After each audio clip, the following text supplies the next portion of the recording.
لہذا دماغ کے اس باغ کو مثبت اور تعمیری خیالات و احساسات سے بھرنا ضروری ہے، جو دماغ کے لیے پھول اور پودوں اور کھاد کا کام کرتے ہیں۔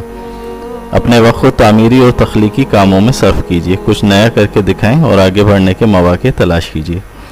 گیمز میں حصہ لیجیے، لان میں مراقبہ کیجیے، کتابیں پڑھیں، نماز کی پابندی کیجیے، اور جو کچھ بھی آپ پسند کرتے ہیں وہ کریں۔ دماغ کے باغ میں آپ اس طرح پھول پودے اگا سکیں گے، جھاڑیوں کے بجائے۔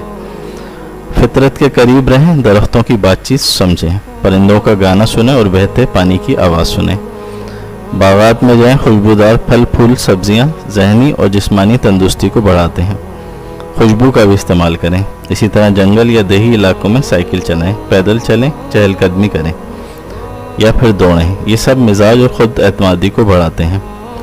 جسمانی اور روحانی صفائی کا خاص خیال رکھیں، اپنے خیالات، جسم، لباس اور گھر صاف رکھیں۔